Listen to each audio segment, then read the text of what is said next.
Gene Key 3. The Way of Innovation. Shadow, Cares, Gift, Innovation. City, Innocence. Programming Partner, Gene Key 50. Dilemma, Clinging. Codon ring, the ring of life and death. The transformational way of the third gene key moves from chaos to innocence, and it's the way of innovation. The essence of the whole chain is the nature of change itself. It's actually translated as the Book of Changes.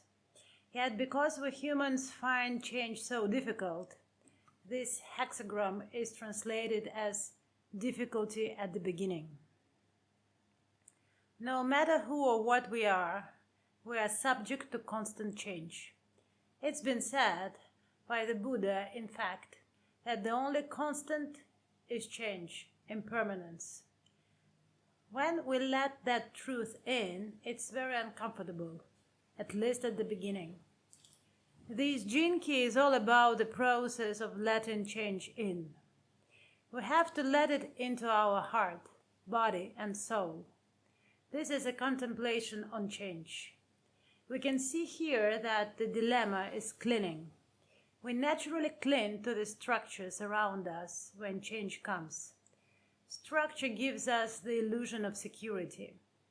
This is what most people do. We try to cling to our relationships, our marriages, our possessions, our habits, our routines. It sort of works for a bit, but the big spoiler is death. I mean, death really screws everything up. It's the biggest reminder of the truth. For years, we can be humming along in our own little world, absorbed with our lives, lost in our suffering, shuttling between pain and pleasure, until sooner or later along comes death. It reminds me of a story. It was with a very wise old man, and we had taken a substance together, a mind-altering substance. We were sitting there together, gazing at this wonderful view. We had been talking sporadically, and then every now and again, a silence just descended on us. And each time it happened, we gave ourselves up to it.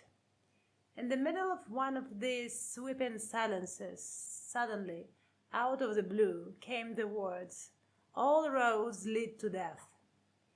My friend had spoken them, and after a moment of recoil, we just started laughing. We laughed and laughed, a deep belly laugh. I'm still laughing many years later, and that feels like a healthy and authentic response to the nature of change. We have to let it in deeply.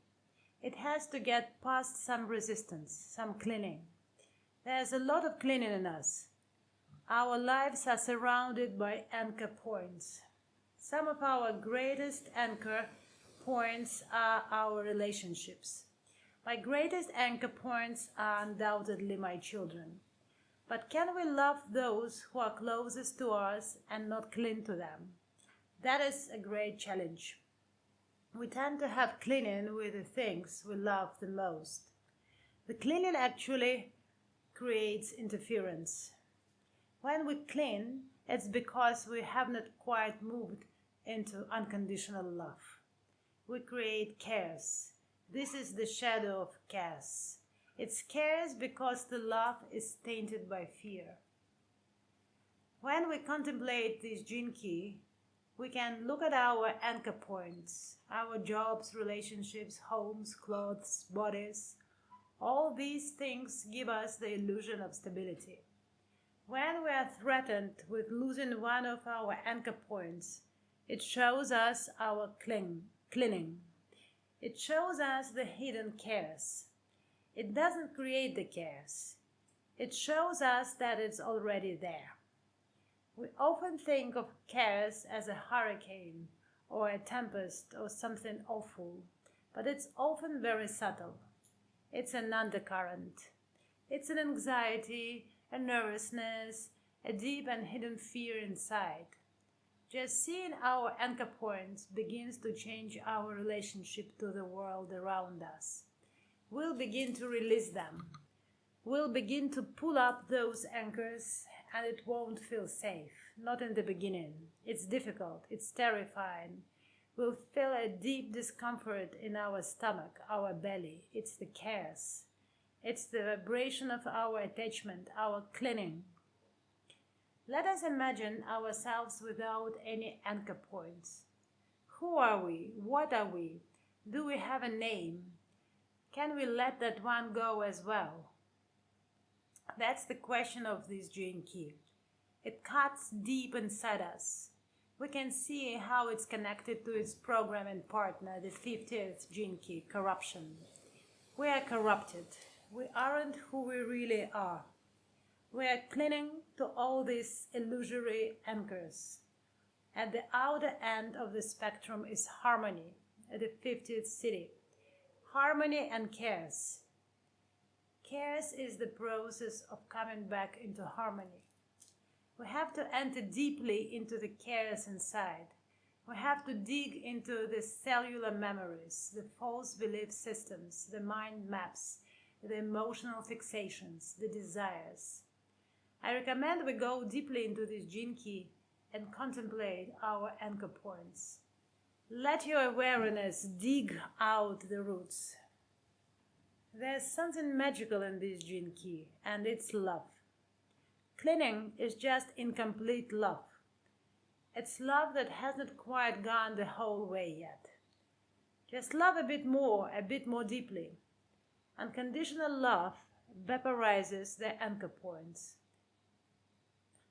Let love dissolve them. Love releases the clinging, and it emerges as we see the clinging. It's a two-way street. As we feel the chaos, so the love emerges from behind it, from inside it.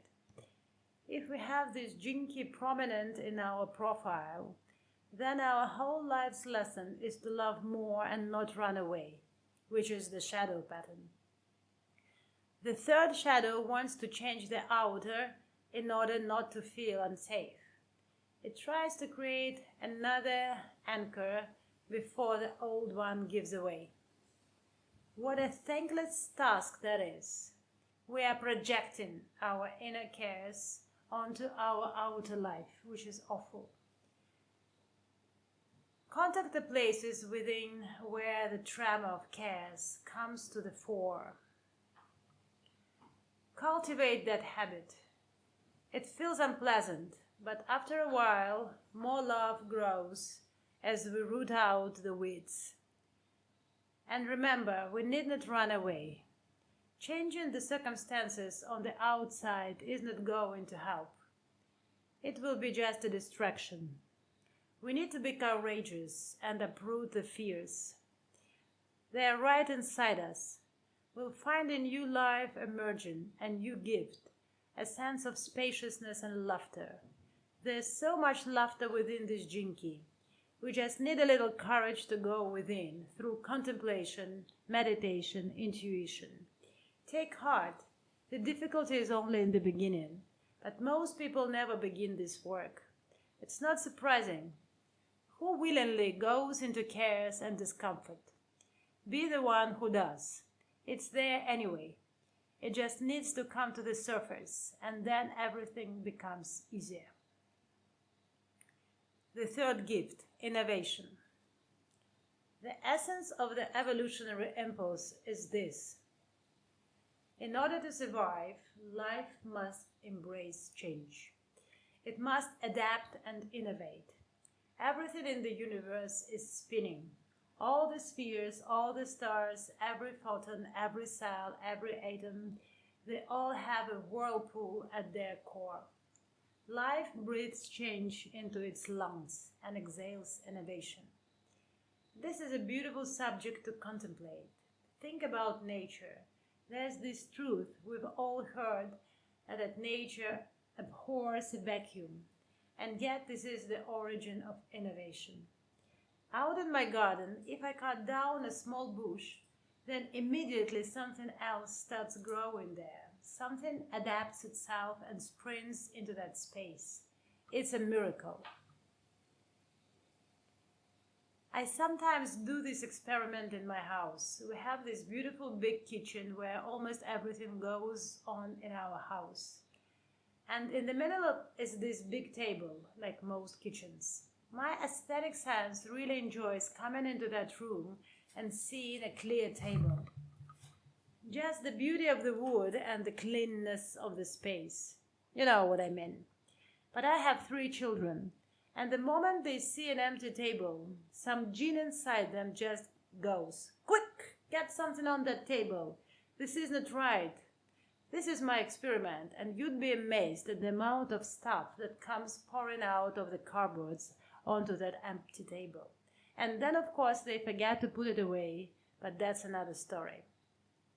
Now, this may not be how we normally think of innovation, but it is how it works. Life constantly needs to expand, experiment, and then maybe make a breakthrough or not.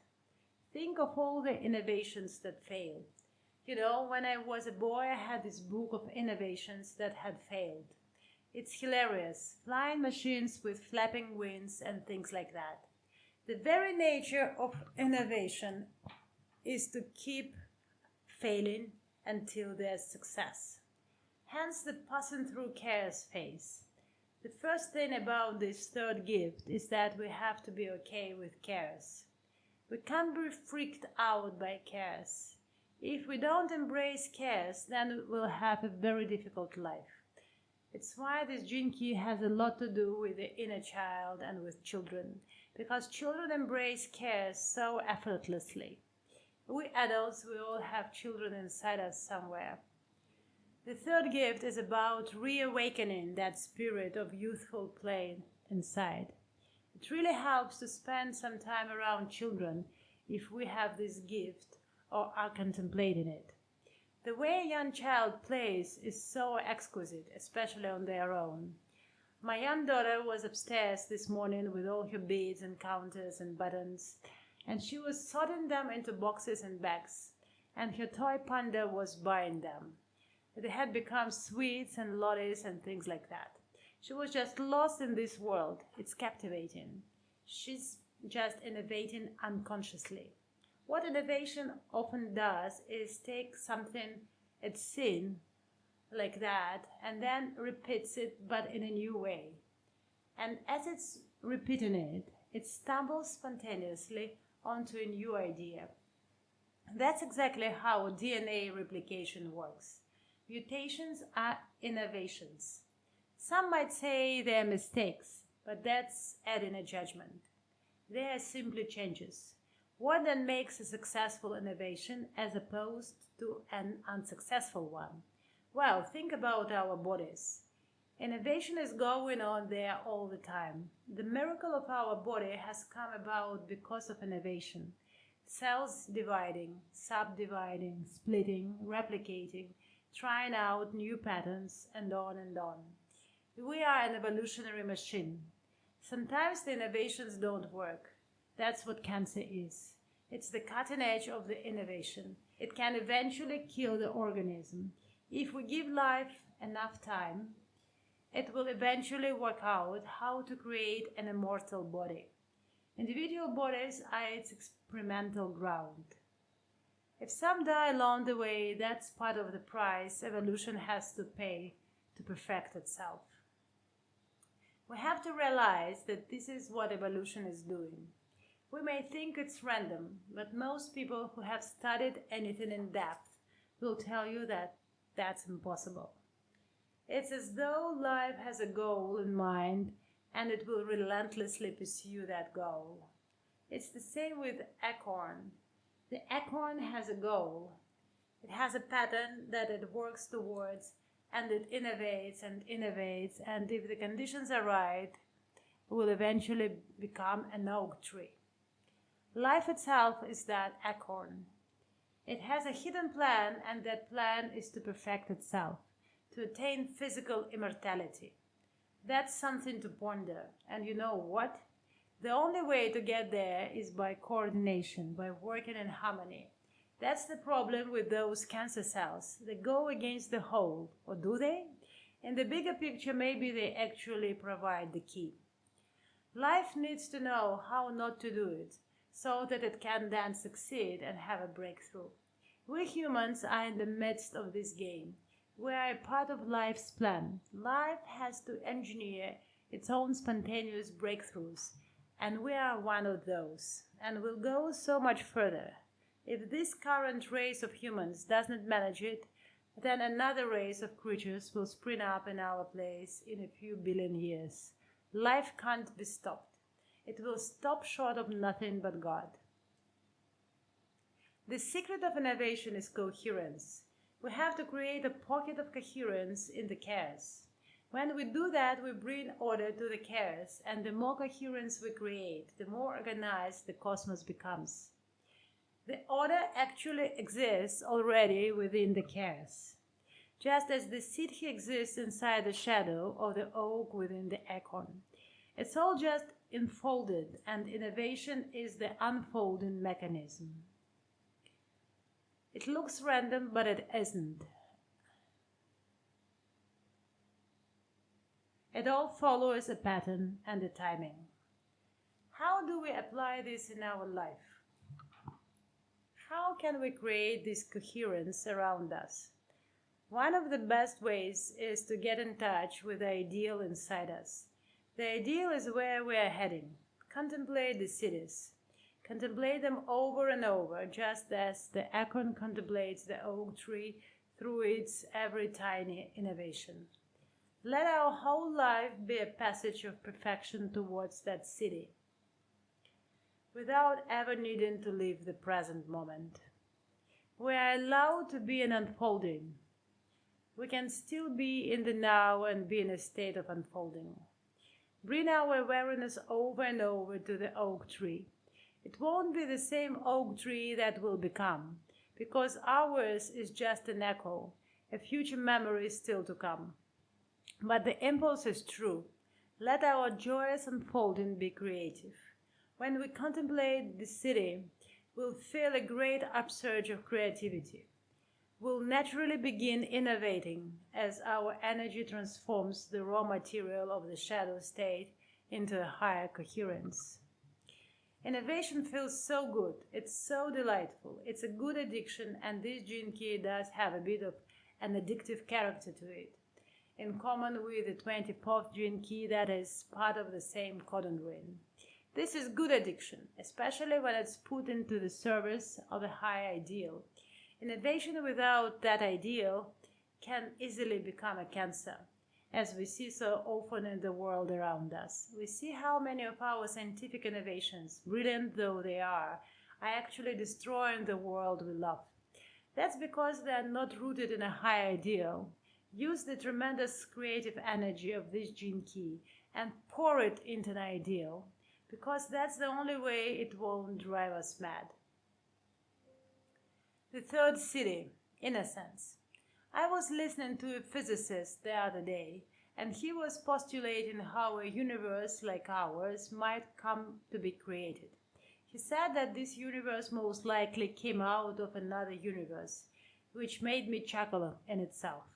He said that all it would take is for a single proton to escape the event horizon of the universe and enter in the deep void. That single proton, when faced with the immensity of that nothingness, would just delight in its own expansion and give birth to another universe. It's like my kitchen table, you see. Life is unstoppable. I live in the beautiful, rich, rolling countryside of South Devon in England. A greener place it's hard to imagine. Devon is famous for its farm products, in particular its dairy products, cream, milk, butter. These fields full of cows are such a bucolic sight, like Eden. The cows with their tails swishing, and they lazily drift from field to field. It's very peaceful. Every now and again the farmer opens up a new field when they've eaten all the grass in the old one. I don't know if you've ever seen this, but it's an incredible sight. These cows, they just go crazy with excitement, A lush, untouched new pasture, green and inviting. It's their idea of heaven, and these huge and usually placid creatures turn into great huge puppies. They rush, prance, and climb on each other, and jump and kick in the air. They're a lesson in ecstasy. That's the third gene key. That's the third city. The unutterable joy of play, of filling the void with our dance, our voice, our presence. While we are on England's green pastures, I want to tell you about William Blake, a wonderful English painter and poet. He was an early English ecstatic, a deep, deep mystic. He wrote these poems cycles called the Songs of Innocence and the Songs of Experience. They are wonderful, short pastiches of rural and urban life with this motive running underneath. It's all about innocence and the loss of innocence, but then the final regaining of innocence through the search for the divine. That final innocence is even more exquisite than the firstborn innocence, if you know what I mean. Read these poems if you get the chance. So there are two kinds of innocence. Ignorant innocence, that's like a newborn baby, the creature that just expresses its beauty without awareness of itself. Then there's the wise innocence, like the old man or lady whose mind and heart has opened up again after a long search with much pain and travail. This wise innocence and this ignorant innocence, they are the same field. The city is in the shadow. The only difference is awareness. Wise innocence has come full circle. It's why grandparents and grandchildren have such a strong bond. It's why little babies look like old people and why old people often become very childlike again. What about the rest of us in the middle, I hear you say? Well, we are on the journey. We are Blake's poems. We are that passage. We don't have to wait until we are old to be wise. Wisdom isn't dependent on age. Wisdom is dependent on love. How deeply can we love? How far can we expand our love into the green meadows of life? Life is an unraveling. It's already complete, even though it's still in the process of unraveling. Can we be both? Can we be both its beginning and its end? Can we be awake in the dream that's the middle? The ancients called life a lila, a play. It's a good translation of the word, because the word play means both a piece in theater, a drama, and also playfulness. They're both needed. We can't make a joke about everything in the middle. There's so much suffering, so much tragedy, so much injustice. It's hard to be playful in the face of most of what goes on this planet. But the playfulness, the innocence, is of the inner awareness. That's where the dance is. We may be grieving on the outside, but on the inside there's an awareness of the play unfolding. This is the ring of living and dying. These 6 gene keys are the gene keys of the drama of life. The 24th is our addiction to the drama and the eternal recreation of the drama. The 23rd is the evolutionary impulse towards complexity, and then finally coming back to simplicity and finding its essence once again. The 27th is the human story of that, as we move from selfishness to selflessness. And the 42nd is the ending, just as the 3rd is the beginning. We have to let go of expectation along the way. We know the ending, but we also don't know how it's going to get there. That's the mystery part. That's the beauty. That's the play. The play is the thing wherein I'll catch the consciousness of the king. I love that line from Hamlet when he puts on a play within the play to trick his father into giving away his guilt. It's beautiful because, of course, we are watching this play within the play with a rising sense that it's a tragedy. And in this ring of living and dying, who's watching us? The 20th gene key, divine presence, when it awakens, when it's time. When the curtain comes down and the audience becomes aware of itself once again, presence arises. It's like that feeling in the theater when the lights go back on. We kind of rub our eyes, look around, and remember where we are. Through this rhythm of living and dying, the lights will come on one day. One day the innocence of everything will reawaken to itself. It happens in the individual, and the individual realizes it's all an illusion. One day it will also happen to the whole. In the meantime, we are in the Maya, the Lila, the divine play. As our awareness begins to grow inside, we surrender our attachment to the outcome. We know the grand outcome anyway. We know the curtain will go up. Why worry about the twists and turns of the subplots? It's all the twists and turns of the serpentine third city, as it spontaneously explores the cosmic metal. This is why it's about death, because that's what we are here to transcend. We are even here to transcend our awareness. Only consciousness is deathless. Only consciousness is outside the movie. When it remembers that, it giggles. It inwardly giggles, and then it falls into silence. That's the 24th city. What the hell am I going to say? I'm not going to stand up in the middle of the play and shout to everyone, "It's just a play!" So the third city just says, maybe I'd better be quiet. Maybe I'd better just play alone. So we let the tower unfold. We let nature go on exploring itself, and we come to deep innocence and deep surrender.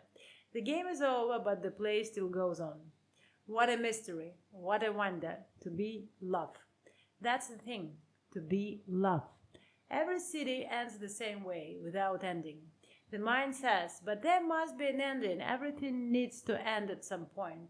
And the heart says, how can there be an ending? There is no such thing. We're not very familiar with the eternal, because it lies beyond the lower mind. It's the domain of the higher mind, the heart mind, the domain of pure essential being. This is the harmony of the spheres, the programming partner here, that even chaos, even tragedy is part of the harmony and part of the innocence. Everything is part of the everything. Okay, enough now. Let's enjoy the silence.